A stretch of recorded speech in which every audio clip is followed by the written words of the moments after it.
There are no ugly Moogles, they're all adorable. No, hard disagree. FF7 Remake Moogles scare me, they are nightmare fuel.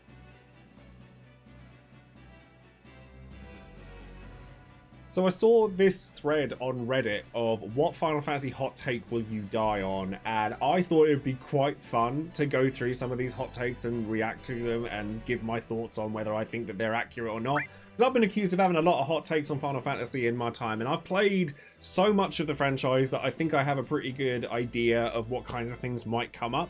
But hey, let's just dive in and take a look. But fuck it, let's start at the top. Presentation is a huge part of the series. I don't know why I've been seeing the sentiment that Final Fantasy focuses on its presentation too much when I feel that's been a big part of its identity for a long time. It usually pushes the envelope on production value, so when people say it shouldn't focus on presentation, I feel they're removing one of its notable aspects. FF7 and FF10 got a lot of attention for that aspect alone. I'm not saying it should only focus on graphics at the cost of everything else, but it's an important thing about the series.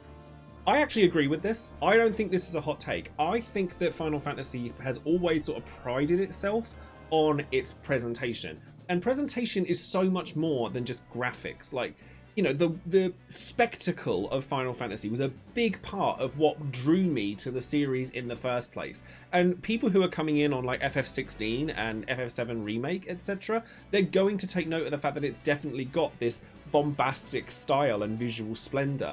Having that visual hook is important. I can remember the first time I ever saw Final Fantasy VIII, which was my first major Final Fantasy, Electronics Boutique, for any of you who remembers that back in the day, on the TV screens, and that opening cutscene blowing me away and making me go, I have to play this game. Is it the only thing that matters? No, absolutely not. There's so many other aspects. But for people to kind of like go, don't focus on presentation, I think that this comment by Alex B is absolutely correct. It is a hallmark of the series, so why not continue to lean on that? Okay, so this next one, the laugh scene in 10 is actually really important for character development, specifically to Yuna, as it's the one that best shows to her that there are other ways to live apart from the only one she knows, which is in general one of the 2 points of Tidus being essential to the plot. She needed to be allowed to just be a dumb 17-year-old. 100%, yes. It drives me nuts when people like mock the 10 laughing scene and saying, oh, the acting's really bad. No, the whole point of that scene is that Tidus forces the laugh out because it shows Yuna that, you know, the phrase that comes to my mind is try and have fun and you might have a little bit by accident. It's something I've always told myself growing up. And that scene is literally that. You know, Yuna has not had an easy time of it, and she's not gonna have an easy time of it. And she's this pariah for so many other characters, or like the world of Spira. So to just let her laugh, even if it is stupid and forced and silly, you'll notice that by the end of that scene, they are actually laughing more naturally. It's part of the process. So the forced laugh is a really important thing. And for people to just kind of mock it all the time and say it's bad acting, it's like, no, actually, I think you'll find it's the opposite. This isn't exactly a spicy hot take, but FF10 has the best combat system in the series. I think that's correct. I don't think that is a particularly hot take. I think conditional turn-based battle systems are fantastic, and there are some games that take inspiration from Final Fantasy X. As a matter of fact, Dissidia Final Fantasy Opera Omnia was one of them and did a really good job of fleshing out that conditional turn-based, like what actions you take will determine when you get to act next. And I really wish that, honestly, Final Fantasy would return to this because it is such a exceptional battle system, but we've not really seen anything outside of the mobile titles like it ever since. So if you're gonna go back to turn-based, I think this would be a really good one to go back to.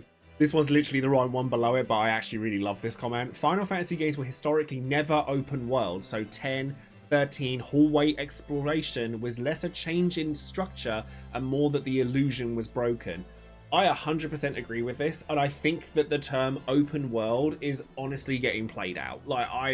Whenever I hear the term open world, I almost switch off because I think that people think they want something very different through nostalgia goggles than what they're actually getting. Like, yes, there's a world map in Final Fantasy IX and prior. However, there's not a lot to do in that map, really, between point A and point B, 99% of the time.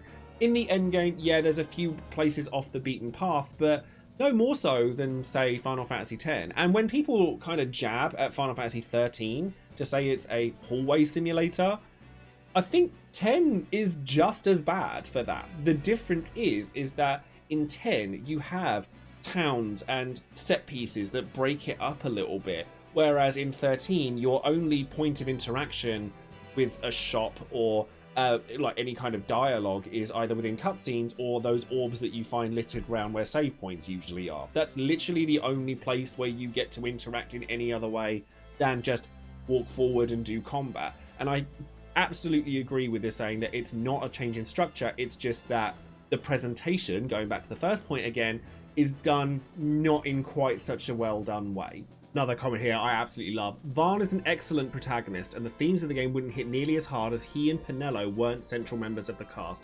Also, he was not an addition to the game late in its development. Stop perpetuating nonsense just because you don't like him. Absolutely 100%. I have made an entire video ages ago about why I think Varn is actually a really strong protagonist, but I also think that there needs to be some correction about the development of Final Fantasy XII and Varn's role within it. A lot of people think that Varn was kind of like a last-minute addition to Final Fantasy XII, and that's simply not the case. Basch was originally conceived as the primary protagonist for Final Fantasy XII, and that was very early in development after the release of Vagrant Story, because Vagrant Story's protagonist, Ashley Riot, is an older, sort of more refined gentleman, if you will, whereas the Japanese audience at the time didn't really resonate with Ashley Riot within Vagrant Story, even though they should have, because that game is perfect in every way, and I think that everybody needs to play it. So it was very quickly shifted in main focus to have Varn as the main character. Varn had always been in Final Fantasy XII, he just had a different name under the name Aqua, funnily enough, and he was just a character within the game as a whole. But the truth with Final Fantasy XII is that neither Varn nor Basch really are the main character of that game. Neither is Balthier, neither is Ash. In reality, 12 just has a very different arc of storytelling, and you could argue that the main character of Final Fantasy XII is actually Dalmasca itself. It's not any of the main characters because it's a much more wide storytelling technique that Matsuno played through the development of Final Fantasy XII. So I think that people just decide they don't like Varn or his contribution to the story in 12, when really he is just a playing piece in a bigger overarching narrative.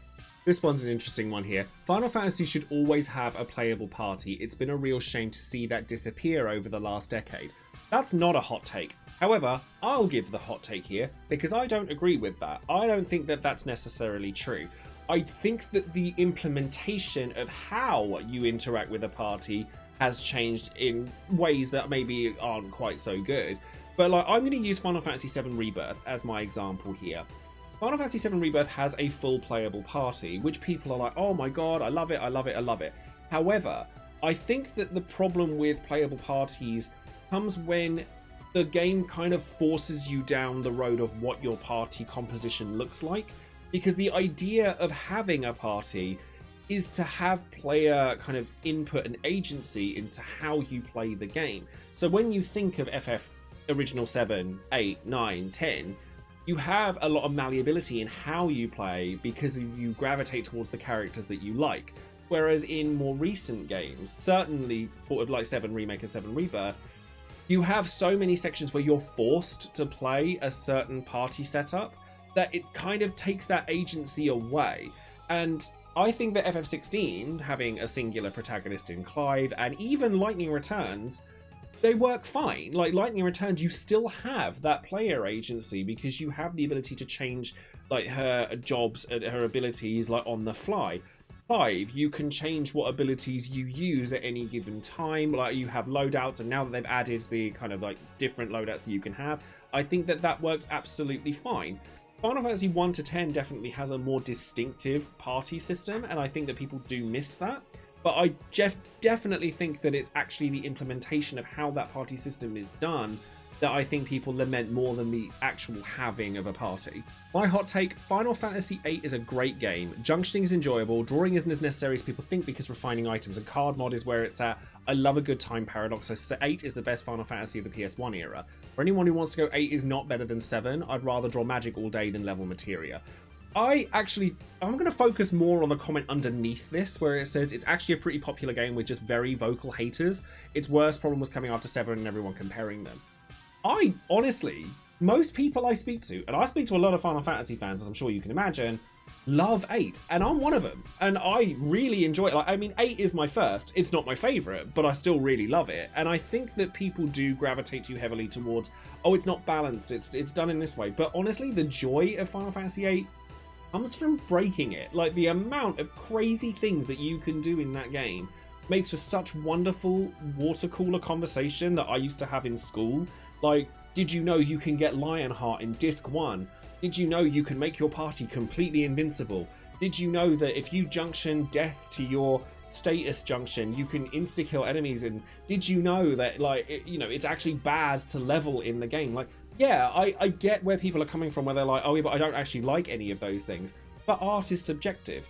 And therefore, I think that comparing a lot of these games and trying to do it from an objective standpoint is really difficult. And part of the reason we love Final Fantasy as a franchise so much is because each experience is very different. Like, what one person may like, another might not, and more importantly, vice versa. So because you don't necessarily like something, I might really like it, for example. And I think 8 is the pinnacle of that statement. The story is a little bit wacky over the course of time, but honestly, if you love 7, gonna break this to you, story's pretty wacky in that too. Just putting that out there. And 8, I think, just had a lot of fresh ideas, and they swung big with it, and I will always appreciate that more, and trying something new and different, and then going, reeling it back, and then maybe trying something else, because what we got with 9 was definitely a lot more traditional than what we got with 8. I think it's okay to do that, and I still think 8's a great game. Coming off of that, we've got another comment here that says, since ranking Final Fantasy seems so important to people, they need to learn to distinguish personal feeling from critical analysis. Just because you enjoyed a game, it doesn't mean it's always the best. I think that there is joy in ranking things like that. I think that we all love to know what people's favourites are of everything. Like, I do tier lists occasionally. I never used to. I used to hate it. I used to really hate it because I had this exact same mentality. But I think that there's a fun in just kind of like having differences in your opinions and being able to discuss those opinions. I think the problem is when people start to try to state their opinion as fact and go, no, this is objectively better. It's like, no, I'm sorry, we can't be doing with that. It doesn't work. Like, if you can have kind of critical analysis of things and what you consider to be yes or no, good or bad, true or false, etc.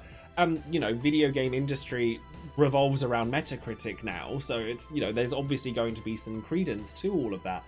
But realistically, isn't it more fun to just kind of have a bit of a ranking system and kind of go, well, I like this because, and then someone else kind of goes, but I like this one because, and it starts a conversation. I think the most important thing that comes out of having those opinions is that it creates conversation. It's just when those conversations turn to argument and like weird tribalism towards your favorite games, that's when I start to take an issue. Like, my favorite Final Fantasy is 9, and it's not the first one I played. And I've just noticed a lot of someone here says for so many people their first FF is the best FF.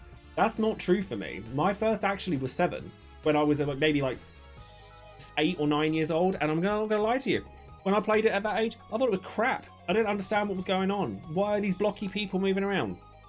Don't get it. Then I got 8, as I was saying earlier, and I absolutely fell in love with it.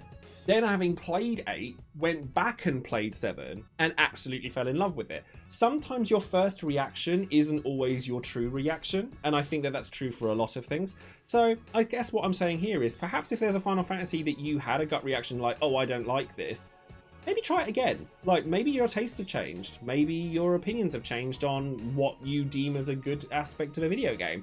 I had that with 12 as well. I hated 12 when I first played it. Zodiac Age did a lot to help it, but now I loved it.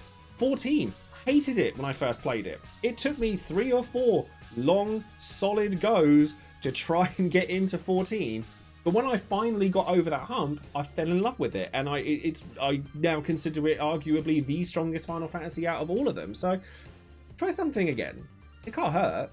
This next one makes me laugh, actually. Lore-wise, 13 is one of the best worlds they've ever crafted. The idea of humanity trapped in a floating prison is very Attack on Titan, and are beholden to these manipulative gods who you hope never single you out for a divine purpose. I think the concept of 13's lore and story is really strong. I really liked the idea of the Fabula Nova Crystallis. However, it became very clear over the course of time that that idea kind of started to fall apart pretty quickly. Like, bear in mind, 15 was originally part of that. Type 0 was originally part of that, but it wasn't. But it still has Lassie and Fal'Cie in it, which makes it confusing. It's like, I think the concept is really strong, and I think that not having any kind of stopping point to kind of take all of it in did hurt it. And I think there's a comment here that says that. It's like, the issue with 13's world building is you're never really allowed to explore and get a feel for Cocoon. And then rightly underneath it, it says, I'd argue that was the point. You're a group of fugitives. Of course, you're not going to have a hub or overworld or any of that stuff, and you're not meant to have that connection. I think at this point, it's like, you have to remember we're playing a video game here. Like, it's a singular piece of media. And as much as I loathe having to force supplementary material in order for me to understand what's going on in the primary material, 13 just underwent some really odd sort of changes. I think there's some really strong concepts in 13 that perhaps weren't executed quite as well as they could have been. Bit that made me laugh is where it was like, you know, the naming is absolutely rubbish though. Lassie, Fal'Cie, etc. It's like, try and explain the story of 13 to someone who's never played a Final Fantasy, and you'll start to understand quite how rough that naming convention was getting. Last one I'm going to pick here is actually quite an interesting one. Final Fantasy 2 is a fun game once you accept that the mechanics are different. You can play that game a million different ways. Well, maybe not a million, but a lot.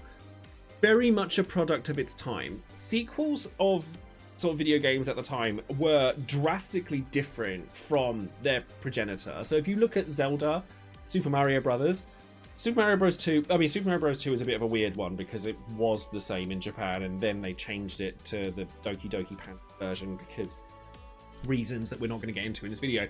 But like, Zelda 2 is significantly different from Zelda, and Final Fantasy 2 is significantly different from Final Fantasy. It's not a bad game. I hated FF2 the first time I played it. But as I've kind of... I mean, maybe the trend here is I should stop forcing myself to playing games I don't like until I like them and beating my head through a brick wall, but it does allow me some interesting insights into how I get over these things. I actually agree with this, because once you kind of accept that it is different, it's, again, like 8, it's fun to break. Like, you know, just going in bare-fisted to everything is hilariously overpowered when you realise that magic in the game is largely useless and you don't need it, like, at all. And Ultima is the worst spell ever. It's really funny to kind of go through these things. But 2's actually got quite a likeable cast as well for its time. Like, it's mentioned here, like, Minwu is a nice character with a great design. We need more male healers with cool outfits like him. I would love to see a successor to Minwu. Minwu gets referenced all the time as well in other games. So it's like, why have we not had a character like Minwu come back up again? He's really cool. So I'd love to see stuff like that. And if you do like FF2 and its mechanics, there's an entire like franchise of games that are built specifically for you, which is the Saga games. And I've played a few of the Saga games, couldn't get the words out there. Scarlet Graces, Romancing Saga, Unlimited Saga, don't play that one. They are a little bit too in-depth and too far in that direction for my liking, but if you like FF2's design, there's a full plethora of games that you can explore, and you probably have a lot of fun doing it. So now some hot takes of my own, I suppose. I'll add a few of my own here. First thing I'll say is it is definitely Tidus, not Tidus, and Yuna name is nothing to do with the moon. It's actually supposed to be, and even Nomura is quoted as saying that Yuna is significance of the moon in the ancient Okinawan language Ryukyu, but it's not. It's actually a denotation for the hibiscus flower, which is why she has a hibiscus flower in her floral falal state in Final Fantasy X-2. And then Tida is sun in that same language. So it's actually kind of a mispronunciation, which is quite amusing in its own way. Waka is the actual water one. Tidus, or Tidus, nothing to do with the water at all. More spicy hot take, I suppose, is I don't think that anything since the original Final Fantasy VII has added anything to Final Fantasy VII that I actually liked in terms of its lore. I think that Sephiroth, the big basis of his character, is built in mystery, and he is strongest when he is not on the screen, as was evident in the original FF7. Barely ever see him. Like the Xenomorph in the Alien movies before they went way off the rails, because Alien is one of the best movies ever made, but that's a whole other conversation. The intrigue and the mystery and the not knowing is what makes him good. It's like Would you want Kefka to get an origin story? No. The joy in Kefka is not knowing why he's doing what he's doing. Or like he has like some tidbits of information about why he acts the way he does, but a lot of it is conjecture. And I think that that is part of what makes it fun. And Sephiroth now is almost over-explained, and the less said about Dirge of Cerberus, the better. I think Final Fantasy V is just as good as Final Fantasy VI. And I think that the reason that people overlook that is because 6 is more story-focused.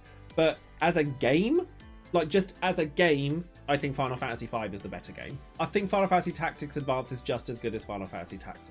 Yeah, the story's more fleshed out, but Final Fantasy Tactics Advance is way more accessible, and I didn't feel stupid for playing it. So yeah, that's going to be all of my hot takes and other people's hot takes on Final Fantasy in general. Do sound off in the comments below, either with what your hot take on the franchise is, or I'm pretty sure I'm not going to need to tell you to comment if you want to come for me for telling me how awful my opinions are. That last one in particular, I reckon is going to be really spicy. But if you're not sure what to comment, just comment algorithm, and it helps me as a content creator a great deal, so I'd be really appreciative if you did. And with that, I shall love you and leave you. Thank you very much for watching, and if you've enjoyed what you've seen today, don't forget to like the video and subscribe to the channel if you want to see more Final Fantasy and RPG based content.